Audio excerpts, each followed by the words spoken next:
మరి doctor YSR ఆరోగ్య విశ్వవిద్యాలయం ఇది 1986లో ఒక చట్టం ద్వారా ఆనాటి ప్రభుత్వం ఈ మెడికల్ కాలేజీని తీసుకొచ్చిన విషయం మనందరికీ తెలిసిందే. 98లో అప్పుడు చట్టాన్ని సవరణ చేసి ఎన్టీఆర్ యూనివర్సిటీగా పెట్టడం, తర్వాత ఆయన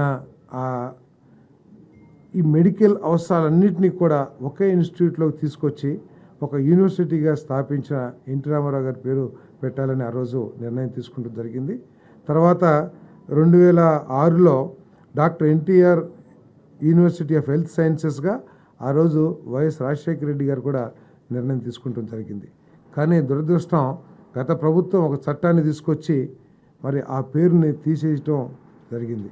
తీసేసి వైఎస్ఆర్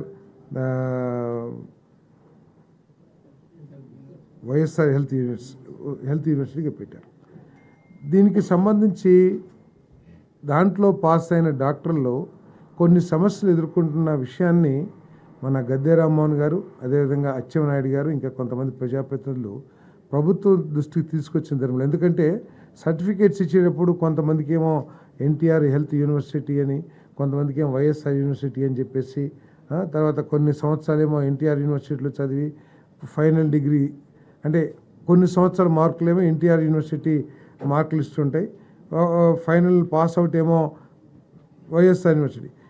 ఇవన్నీ కూడా సమస్యలు ఎదుర్కొంటున్నారనే ఉద్దేశంతో మరి తిరిగి ఆ యూనివర్సిటీకి డాక్టర్ ఎన్టీఆర్ యూనివర్సిటీగా పేరు పెట్టాలని చెప్పేసి మరి నిర్ణయం తీసుకుందని చెప్పేసి కూడా మనం చేస్తా ఉన్నాను.